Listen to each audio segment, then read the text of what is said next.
Hello, welcome to Art Mat, and today we're going to talk about the term overworked and what it actually means when a professor says that your oil painting is overworked. When I was in art school, I would hear these terms all the time. Overworked, cinematic. Well, what does it actually mean when someone diagnoses your painting with this problem? Because it's one thing when you're studying how to paint, when you're in school in these degree programs, you have a professor that's going to guide you through the painting process. But once you graduate, you are on your own. And once I graduated, I really began to kind of analyze and think, why would someone say that a part of my painting is overworked? Like, they're not just saying this to be mean. They're not. They're making an observation of my painting process. So if you keep hearing that your painting is overworked, it means that you are struggling. Your painting process has problems and it's visible to the viewer.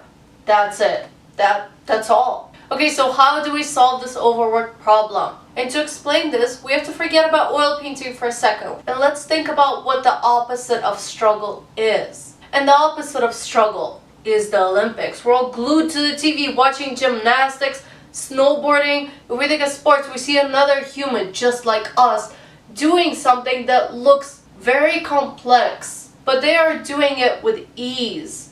And that is what we, as the viewer, are mesmerized by, because it gives us like a human kind of experience, hope for humanity as a whole. Like, we understand that's impossible to do, but we see another human just like us doing it with ease, and we almost get this sensation. And I know you know what I'm talking about when we are watching these athletes doing stuff, and we're kind of living through them, because it makes us feel good, because it makes us feel that anything is possible. That's what sports gives us. So back to painting. That's the feeling that you want to give to your viewer. That kind of feeling that anything is possible. And you as the painter, by showing the struggle, are taking that away from the viewer. And that's actually what your professor is critiquing. You may be making a beautiful painting, but you are letting that kind of work process, the seams of the painting, your indecisiveness shows. And that's what they're trying to help you with. So how do we fix this in our painting? So number one, I would say really think about oil paint on a structural level. Because when you repaint something in oil paint, because it's a thick paint, you can see where the artist was hesitating. And I can see this in any painting. Whenever I go to the museum or an art gallery, all I have to do is just look to the side of the painting and I can say, you know what, that person can't paint perspective, they have a hard time with ears, or maybe crowds they have problems with. Why? Because there's like 20 different drawings I can see on a kind of relief textural level. The person is struggling in that area. So how do we cure this? And the best way that I've found that I've been able to kind of repaint and go into the painting is to smooth out the texture. So now I know what my painting weak points are. So whenever I'm maybe working on feet, ears, hands, they're hard to paint. So whenever I am doing my 20 drawings underneath, I'm very careful not to add texture too soon. I know texture is praised, but just hold off. Texture is a deliberate thing. But just understand that oil paint, if you think of it from a photography and Photoshop kind of point of view, you should be able to erase a layer back. So think about the texture of the paint and make it pretty thin.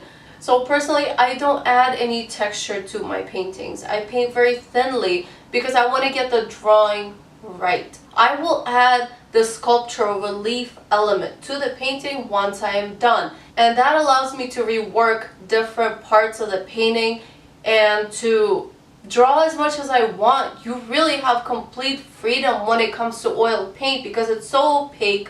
Using especially like this type of paintbrush, I love to kind of erase and go back in with really smooth synthetic brushes so that I can kind of Photoshop and erase out all that hesitation texture, because that's what your professor is talking about. They can see the 20 versions of your painting on the painting before you get it right. So whenever you do get the drawing right, does it even matter? If I can see that it took you like 30 different tries before, to me it takes the magic out. Okay, number two, subject matter. Are you painting and repainting things in and out of the painting? And this is maddening. I would see my own friends talk to me about this, and it would start like this. Okay, I'm working on a painting, 3 figures. 3 figures, it's going to be 3 figures, this is great. And I'm kind of like, okay, yeah, wonderful, 3 figures. Next day, 2. It's 2 people, that's what's going to be in my painting, 2 figures is best. I come back a week later, no, 2, let's scrap that, 4 figures, the more the merrier. And then I come back at the end of the month, actually I was right the first time, it's 3 figures, we're going to go back to that. The artist is being indecisive with their subject matter. Repainting and painting things in, yes, you could be great at repainting something completely seamless. You've passed the kind of structural problem point. But if you are indecisive about what you want to paint, like how can that look effortless? Because to me, that's very hard to do. If I have like an idea for a painting and then I change it midways, to me it's like a crisis. Like it's hard to repaint something and do it seamlessly. It takes time, it takes effort, it takes mental power. Just decide on something. It's almost like writing. If you keep having those whiteout marks every other sentence, it's like, what is this person even trying to say? Like, this is too frustrating to read. So think of a painting in that same way. Before you go into the final product, at least understand what it is you want to paint. Because it frustrates the viewer looking at something that's so hesitant. It does give me anxiety, I can't. And a part of this can actually be, do you even understand what you are painting? I look at Da Vinci sometimes, and in order for him to paint something, he would go outside, like to the whatever wilderness, and would just stare at leaves for days. This guy was not hesitant. Why? Because he already understood what he was painting. He understood what the structure was, what he was drawing. He understood the anatomy. There was no hesitation because enough observation was done. He had studied something for so long to where he could draw it and explain to someone how to draw it like blindly. He understood what it is he was looking at. He would spend more time looking than painting. And the more looking you do, the less hesitation there will be. By the time you do the final painting, it's like easy, it's joyous, it's a beautiful, like wonderful meditative activity. And isn't that what we want as painters? Okay, so number 3. This is the hardest part. This is the conceptual element of your work. And there is hesitation here too.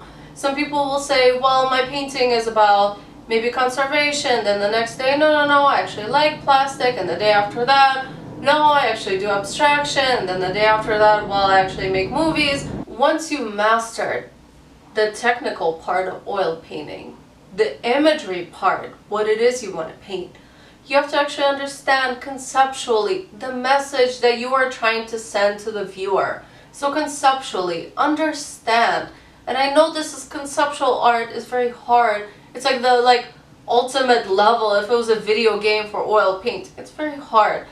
But still, try to at least have some direction about what it is you are trying to say with your oil painting.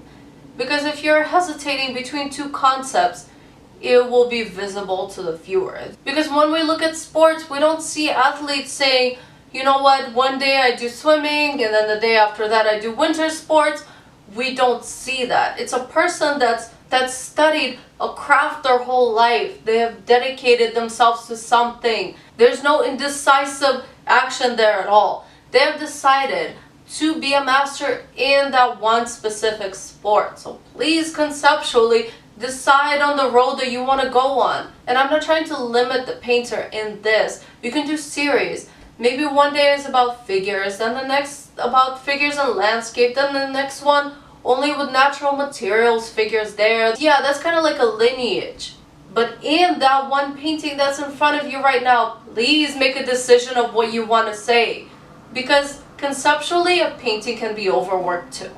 So these are the 3 main causes of overwork in oil paintings that may make your painting look overworked on the surface, right? Once you fix those, you're pretty good. But there's still something that master oil painters know that us as emerging artists haven't quite understood yet. Again, back to sports, back to Olympics, because that's the best way that I can explain it. Why are certain moves in gymnastics and dance, whatever, called after a certain athlete? Why? Because these people have become such masters in their craft, in their field, in their physical ability. This person has managed to master not only all the kind of 3 points that I listed below, they're doing something that looks nearly impossible. But at some point, they have gotten so good that they have managed to kind of relax into the process and make it their own, to add their own style to painting. And that is kind of what we look for in master painters. I would call this the fourth kind of final level, last tip for fixing an overworked painting. I have managed to understand my painting on all these levels to a point where I am confident in the process enough to where I am able to add my own style. And isn't that kind of what we praise most in people? With different moves in dance or whatever sport gets named after a certain person, or even an art movement. Why? Because this person was confident enough that they're able to relax into the process and add themselves to it. Only I can paint in this way. Only I have this style of painting. Like, to me, that is the ultimate confidence in an artist, that they are able to not only do the task that's difficult, but also do it in a way that only they can. They're adding a part of their own history, their family, their biography, the culture they're from, anything that's personal to them. They're so kind of themselves at some point and so chill and so relaxed that you can see their painting in the museum and you can say that's by that artist from like a whole hallway away. Why? Because you see them in it. And to me, that confidence in oil painting and oil painting style, that is the opposite of overworked. Having confidence in yourself, in your painting, to a point where you understand the medium, you understand what it is you are doing, how to do it, what you want to say, and to a point where it's become second nature, and you are able to use this process as an extension of yourself, to paint your own life experience, your own style, to create a style, because that is what style is. It is being sure in what you are doing and your experience, and being able to show that to other people. So let the viewer's eye kind of rest on something amazing that's hard to do, but you are able to not only accomplish that, but do it in your own way. And that is the opposite of struggling and overworking it.